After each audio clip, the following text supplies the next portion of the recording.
ॐ एकदन्तं महाकायं लम्बोदरं गजाननं विघ्ननाशकरं देवं हेरम्बं प्रणमाम्यहम्। আবার বলছি, ॐ एकदन्तं महाकायं लम्बोदरं गजाननं विघ्ननाशकरं देवं हेरम्ब प्रणमाम्यहम्। এটা হলো গণেশের প্রণাম মন্ত্র। গণেশকে এই মন্ত্র বলে প্রণাম করতে হয়। তো এই মন্ত্রটার অর্থটা কি? দেখবে অনেক দেবদেবীরই প্রণাম মন্ত্র থাকে, আমরা অনেকেই জানি শুনি, কিন্তু এর অর্থটা আমরা সবাই জানি না। কিন্তু প্রণাম মন্ত্রের অর্থ জানা থাকলে তখন এই প্রণাম মন্ত্রটার অর্থ জেনে প্রণাম করলে সেটা আমাদের মনকে আনন্দ দেয় এবং সেই দেবদেবীরা খুশি হন, আমাদের আশীর্বাদ করেন। তো আজকে গণেশ দেবতার প্রণাম মন্ত্রের অর্থটা আমরা জেনে নিই। প্রথমে বলছে ওম একদন্তম মহাকায়ম। একদন্তম মানে গণেশের দেখবে একটা দাঁত ভাঙা থাকে, একটা দাঁত বের করা থাকে। তো যেহেতু ওই একটা দাঁত দেখানো থাকে, তাই ওই একদন্তম বলে তাকে সম্বোধন করা হচ্ছে, একটা দাঁত বিশিষ্ট। তো একদিকের একটা দাঁত থাকে, একদন্তম মহাকায়ম।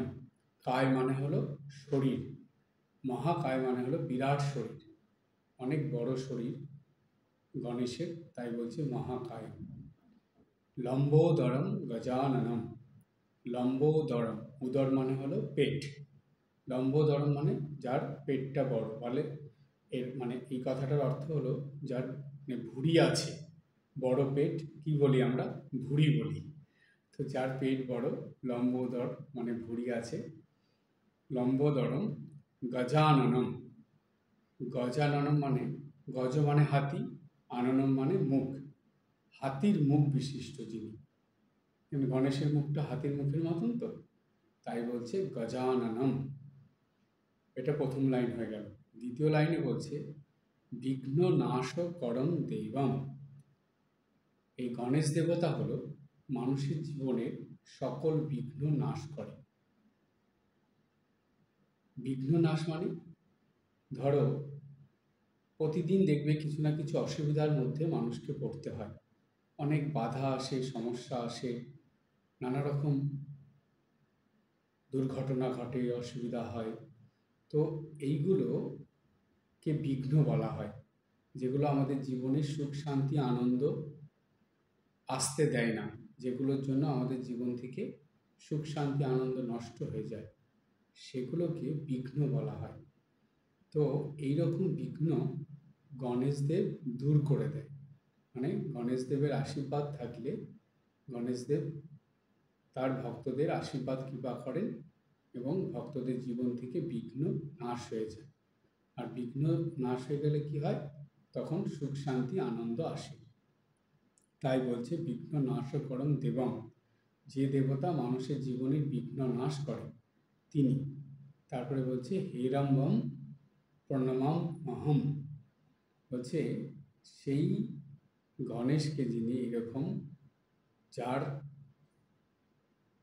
কৃপাতে, যার আশীর্বাদে মানুষের জীবনে সুখ শান্তি ফিরে আসে, মানুষের জীবন আনন্দে ভরে যায়, সেই রকম গণেশদেবকে আমি প্রণাম জানাই বা প্রণাম করি। দেখো এই প্রণাম মন্ত্রটা অর্থটা কত সুন্দর। প্রথমে গণেশ দেবতা কেমন সেটা জানিয়ে দিল প্রথম লাইনে, দুটো লাইনে প্রণাম মন্ত্র। তো প্রথম লাইনে গণেশ দেবতার রূপটা বলল, একদন্তম মহাকায়ম লম্বোদরম গজাননম। এটা হলো গণেশ দেবতার রূপটা বলে দিল, কেমন দেখতে, কি সব। দ্বিতীয় লাইনে বলল যে তিনি কি করেন, সেই দেবতার কাজটা কি। গণেশ দেবতা মানুষের জীবনে সকল বাধা বিঘ্ন অসুবিধা সমস্যা দূর করে, তাই সেই রকম গণেশ দেবতাকে আমি প্রণাম জানাই। বিঘ্ন নাশকরম দেবং হেরম্বং প্রণমাম্যহম। সেরকম গণেশ দেবতাকে আমি প্রণাম জানাচ্ছি। এইটা হলো গণেশের প্রণাম মন্ত্র। এই মন্ত্র বলে গণেশ দেবতাকে প্রণাম করতে হয়। এখন থেকে তোমরা যখনই গণেশ দেবতা দেখবে বা এই যে গণেশ পূজা আসছে, গণেশ দেবতাকে এখন প্রণাম করতে যাবে, মানে দেখতে যাবে, তখন প্রণাম তো করবে। প্রণাম করার সময় এই মন্ত্রটা বলে প্রণাম করবে। এটা হয়ে গেল প্রণাম মন্ত্র। এবার আমরা যাব আজকের গল্পে। এই যে গণেশ দেবতা, এই গণেশ দেবতা কিন্তু ভীষণ চালাক, খুব বুদ্ধি গণেশ দেবতা। তো আমরা গণেশ দেবতার জীবনীতে এরকম বুদ্ধির অনেক ঘটনা আছে, সেগুলো পাই। কিন্তু এই গণেশ দেবতা যে বুদ্ধির কথা বললাম, গণেশ দেবতা যেই ভক্তের প্রতি খুশি থাকেন তাকে বুদ্ধিও দেন। মানুষের জীবনে সব থেকে বা খুবই গুরুত্বপূর্ণ হলো তার বুদ্ধিটা। দেখবে সংস্কৃততে একটা কথা আছে, বুদ্ধি যস্যং বলম তস্যং। যার বুদ্ধি আছে তারই বল আছে। মানুষ কিন্তু শারীরিক শক্তিতেই সব কিছু জয় করতে পারে না, বা শারীরিক শক্তি দ্বারা সব কিছু জয় হয় না। মানুষকে কোনো কিছু জয় করতে হলে বুদ্ধি দিয়ে জয় করতে হয়। সেজন্য বলা হয় মানুষ হলো শ্রেষ্ঠ জীব। কেন? মানুষের বুদ্ধি সব থেকে বেশি। আর মানুষের বুদ্ধি বেশি বলেই দেখো মানুষ আজকে কত কিছু করছে। এই যে কম্পিউটার বের করেছে, কম্পিউটার আবিষ্কার করেছে, সে তো একজন মানুষ। এই যে যত অত্যাধুনিক জিনিসপত্র দেখছো, মোবাইল থেকে আরম্ভ করে যা যা তোমরা দেখছো, কত উন্নতি হচ্ছে বিজ্ঞানের সব দিকে। মানুষ মহাকাশে যাচ্ছে, চাঁদে যাচ্ছে, এই কয়েকদিন পরে মঙ্গল গ্রহেতে যাবে। এই যে যেগুলো হচ্ছে, এগুলো সবই তো মানুষের মাথার বুদ্ধি থেকে হচ্ছে। তো মানুষের এই বুদ্ধিটাই মানুষকে জয়লাভ করায়। সর্বক্ষেত্রে মানুষ বিজয় লাভ করে উন্নতি হয়। সেই জন্য জানবে যে শারীরিক শক্তির থেকে বুদ্ধির শক্তি অনেক বড়। সেজন্য বুদ্ধিমান হতে হয়। যে বুদ্ধিমান তারই শক্তি বেশি। যার গায়ে শক্তি সেই শক্তিমান তা নয়, যে বুদ্ধিমান সে শক্তিমান, মানে বুদ্ধি দিয়েই সে জয় করে ফেলে। এইবার এই যে বুদ্ধি বেশি থাকলে যে সে মানে জয়লাভ করতে পারে, তার একটা গল্প তোমাদের বলি। খুব সুন্দর গল্প, তোমরা জানোই এটা অনেকে, তবুও বলছি, শিক্ষাটা দেখো। এক বনে এক সিংহ ছিল। সেই সিংহ রাজা, পশুরাজ সিংহ।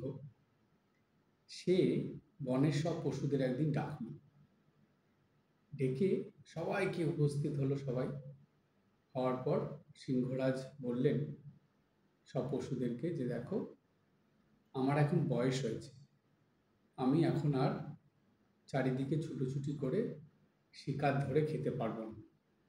সুতরাং প্রতিদিন একটা করে পশু আমি যেখানে থাকি আমার গুহাতে আসবে। সেই গুহার মধ্যে আমি তাকে খাবো, অর্থাৎ আমি আর শিকার ধরার জন্য বাইরে যাব না। তো সুতরাং তোমাদের সবাইকে বলা থাকলো, এক এক দিন একজন করে, বা তোমরা জোগাড় করবে কাকে পাঠাবে, তোমরা বুঝে একজনকে প্রতিদিন আমার কাছে পাঠাবে। একজন করে আসবে, যেটা আমার খাওয়ারের জন্য। তো এখন সিংহের কথার উপরে কেউ কথা বলতে পারবে না। তার কারণ হলো সিংহ পশু রাজার উপরে কি করে কথা বলবে। আর সিংহ ভীষণ রাগী ছিল, যেই পশুটাই বলবে ওর সঙ্গে সঙ্গে তাকে মেরে ফেলবে। তো সেজন্য সবাই সিংহের কথা মেনে নিল, কিন্তু সবাই মন থেকে মেনে নেয়নি। এখন যেহেতু সিংহের খুব শক্তি শরীরে এবং সে রাজা, সেজন্য সবাই মেনে নিল, কিন্তু মনের দুঃখে সবাই ফিরে গেল। তারপরের দিন থেকে এবার একটা একটা করে পশু আসে, সিংহ খেয়ে নেয়।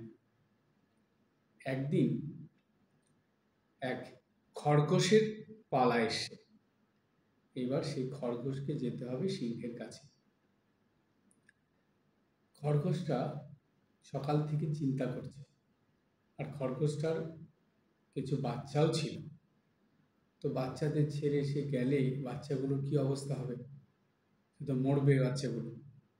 যাই হোক, খরগোশটা এখন যেতে হবে, যেহেতু পশুরাজের নির্দেশ। খরগোশটা সকাল থেকে অনেক চিন্তা করে করে সেই দুপুর হয়ে গেছে, তবুও যায়নি। এদিকে সিংহের খুব খিদা পেয়ে গেছে। এখন খিদে পেলে কি হয়, মানুষ একদম পাগলের মতন হয়ে যায়। ঠিক তেমনি পশুরাও তাই, পশুরা খিদে পেলে ভীষণ রেগেও যায় এবং খুব ছটফট করতে থাকে। তো সিংহের সেই অবস্থা হয়েছে। সিংহ বারে বারে দেখছে, আরে এখনো কেউ আসলো না, এত বেলা হয়ে গেল, আমার খিদে পেয়েছে, খাওয়ার সময় হয়ে গেল। তো একবার সিংহ গুহার থেকে বাইরে যাচ্ছে, একবার ভিতরে আসছে, দেখছে কেউ আসছে কিনা। এদিকে খরগোশ রওনা দিয়েছে, খুব চিন্তিত, মন খারাপ, ধীরে ধীরে ধীরে হেঁটে হেঁটে হেঁটে হেঁটে সিংহের কাছে আস্তে আস্তে পথের মাঝে খরগোশ একটা কুয়া দেখতে পেয়েছে। কুয়া মানে কূপ, পন্ড, যেইখান মধ্যে দেখবে, তোমরা জানো, সবাই অনেকে দেখেছো, এই কুয়ার মধ্যে জল থাকে অনেকটা নিচে।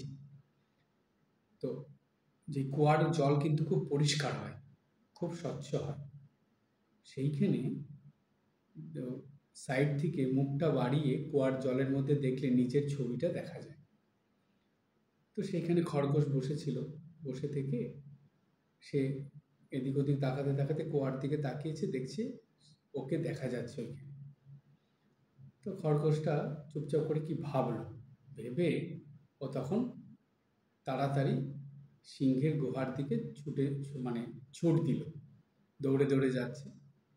যেতে যেতে গুহার সামনে গিয়ে পৌঁছেছে। এদিকে সিংহটা ভীষণ রেগে গেছে, গিয়ে একদম তোমার খরগোশকে দেখে বলছে যে, এত দেরি করে আসলে, তোমার কখন আসার কথা? জানো না সকাল থেকে আমি না খেয়ে আছি, আমার কি খিদে পেয়েছে, এক্ষুনি তোমার ঘাড় মোটকে খাবো, কিন্তু তুমি বলো এত দেরি কেন করলে?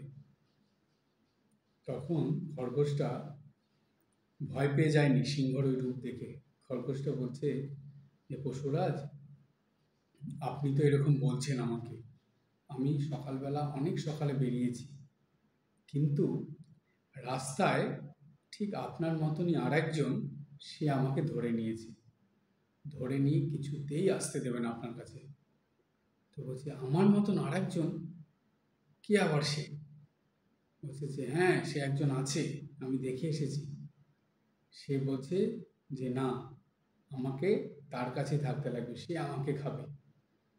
তো আমি আপনার কথা বললাম যে আমাদের পশুরাজ যেতে বলেছে, আমি তার কাছে যেতে হবে, সে কিছুতেই আসতে দেবে না। বলছে, আমি ওই পশুরাজকে জানি না, তুমি আমার খাদ্য, আমার কাছেই থাকবে। তখন এই সিংহটা আরও রেগে গেছে, রেগে বলছে, কি এত বড় আস্পর্ধা, আমি পশুরাজ, আমাকে মানে না, আর আমার খাবার আটকে রাখে কে? চলো তো, আমাকে দেখাও। তখন খরগোশটা বলছে, আসুন আমার সঙ্গে। তখন সিংহটাকে সেই কুয়োর ধারে নিয়ে গেছে, যেই কুয়োতে খরগোশটা নিজের ছবি দেখেছিল কুয়োর জলের মধ্যে। তো সেইখানে নিয়ে গেছে, নিয়ে গিয়ে কুয়ার সামনে নিয়ে গিয়ে বলছে, এর ভিতরে ওই সিংহটা থাকে। বলছে, এর ভিতরে থাকে? এটা তো একটা কুয়া। বলছে, না, এখানেই থাকে, আপনি দেখুন। তখন এই সিংহটা ওই কুয়ার ভিতরে যেই তাকিয়েছে, দেখছে হ্যাঁ, আর একটা সিংহ কুয়ার জলের মধ্যে দেখা যাচ্ছে। তখন এই সিংহটা বলছে যে, তুমি তো ঠিকই বলেছ, এখানে তো আমার মতন আরেকজন আছে। তো তখন খরগোশটা বলছে, দেখেছেন, এই আমাকে আটকে রেখেছিল, আপনার কাছে যেতে দিয়েছে, কত বড় আস্পর্ধা, বলছে যে আমি পশুরাজকে মানি না, হ্যাঁ, আমাকে কিছুতেই আপনার কাছে যেতে দেবে না। দেখুন, আমি কত জোর করে আপনার কাছে গেছি, এই সিংহটাই আমাকে আটকে রেখেছিল। একে যদি আপনি কিছু সাহায্য না করেন, তাহলে কালকের থেকে আর কোনো খাবারই আপনি পাবেন না, সব শিকার এ করে নেবে। এই কথা শুনে তখন এই সিংহটা আরও রেগে গেল, রেগে গিয়ে বললো, কি এত বড় আস্পর্ধা, ওকে আমি এখনই সাহায্য করছি, বলে সে কুয়ার মধ্যে ঝাঁপ মেরেছে। সিংহটা ঝাঁপ মেরে কুয়ার মধ্যে পড়েছে। পড়াতে তখন সেই জলের থেকে আর উঠতে পারছে না, ওইখানে দেখছে কেউ নেই, জলে ডুবে যাচ্ছে। এদিকে বাঁচাও বাঁচাও বলছে।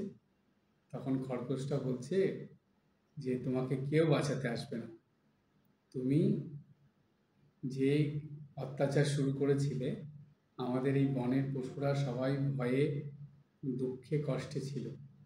তুমি গায়ের জোরে সবার উপর তুমি অত্যাচার করছিলে এবং সবাইকে দুঃখ কষ্টের মধ্যে রাখছিলে। আজকে তুমি বিপদে পড়েছ, তোমাকে কেউ সাহায্য করবে না। দেখো, তোমার এটাই শাস্তি, তুমি ওইখানে থেকে জলে ডুবেই তোমার মৃত্যু হবে। এই কথা বলে খরগোশ চলে গেল।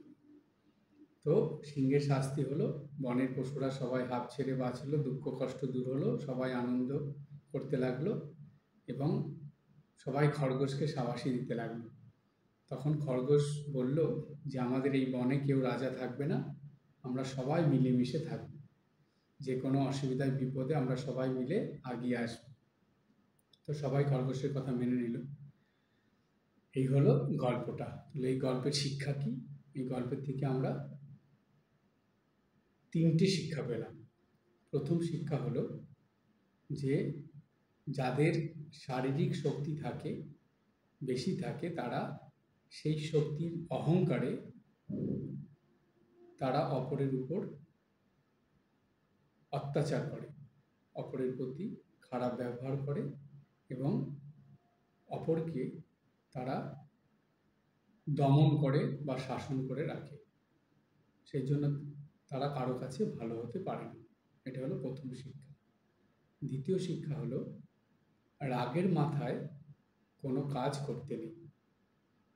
রেগে গেলে বা রাগ হয়ে গেলে তখন মানুষের বিচার শক্তি হারিয়ে যায়। তাই মানুষ তখন রাগের মাথায় যেই কাজটাই করে সেটা ভুল কাজ হয়ে যায়। সেই জন্য রাগের মাথায় কোনো কাজ করতে নেই। এই সিংহটা খরগোশের কথা শুনে রেগে গিয়ে এমন কাজ করলো যেই কাজের জন্য সে নিজেই বিপদে পড়ল। সেই কারণে যখনই রাগ হবে সেই সময় কারো কথা শুনে কোনো কাজ করতে নেই, করলে সেটা হিতে বিপরীত হয়। আর 3 নম্বর শিক্ষা কি? 3 নম্বর শিক্ষা হলো বুদ্ধি যার বলই তার। এই খরগোশ এটা বুদ্ধি করে সে কিন্তু জিতে গেল। এমনকি তাদের যা সমস্যা হচ্ছিল, তাদের যা অসুবিধা হচ্ছিল, সেগুলো সব দূর করে নিল, সব বাধা বিঘ্ন কাটিয়ে দিল, আর সবাই মিলেমিশে আনন্দে থাকতে শুরু করল। তাই এই গল্প থেকে আমরা এই 3টে শিক্ষা পেলাম। আর আমাদের জীবনে বা তোমরা তোমাদের জীবনে কিভাবে এটা কাজে লাগাতে পারবে? এটা কাজে লাগাবে এইটাই ভেবে যে শরীরকে সুস্থ রাখবে, শরীর ঠিক রাখবে, কিন্তু তার বলে যদি শরীরের একটু বেশি যত্ন নিয়ে শরীরে খুব শক্তি টক্তি হয়ে গেল, এক্সারসাইজ করলে, বডি বিল্ডিং করে শরীরের প্রতি অহংকার আসে, আমার খুব শারীরিক শক্তি, আমার সঙ্গে কেউ পারবে না। দেখবে যারা মোটা হয় তারা রোগাদেরকে খুব হেয় করে, রোগাদেরকে ধাক্কা দিয়ে ফেলে দেবে, তাদেরকে নানা রকম কথা শোনাবে, এরকম করে। সেজন্য শারীরিক শক্তি থাকলে অহংকার আসে এবং সেটা খারাপ হয়, সবাই সেটা খারাপভাবে নেয়, সেটা কখনো করবে না। আর 2 নম্বর কি বললাম? যে তোমরা যদি কখনো রেগে যাও, রেগে গিয়ে কাউকে কিছু বলবে না এবং রেগে গিয়ে কোনো কাজ করতে যাবে না। ধরো তুমি রেগে গিয়ে পড়তে গেলে, লিখতে গেলে বা খেতে গেলে, যেটাই করতে যাবে সেটাই ভুল হয়ে যাবে, আর সেটাই তোমার জীবনে অসুবিধার সৃষ্টি করবে। তাই রাগের মাথায় কোনো কিছু করবে না। 2 আর 3 নম্বর শিক্ষা হলো যখন যেটা করবে চিন্তা ভাবনা করে বুদ্ধি দিয়ে করবে। যেমন খরগোশটা কিন্তু খুব চিন্তা ভাবনা করে বুদ্ধির দ্বারা এই কাজটা করেছিল, ঠিক তেমনি অনেক দেখবে আছে মানুষ যারা চিন্তা ভাবনা করে না, যে মনে হলো সঙ্গে সঙ্গে করে ফেললাম, সেগুলো করা যাবে না, সেগুলো করলে সেটা ভুল হয়। সেই জন্য যখন যেটা করতে হয় ভালো করে চিন্তা ভাবনা করে করতে হয়। এই শিক্ষা আমরা পেলাম।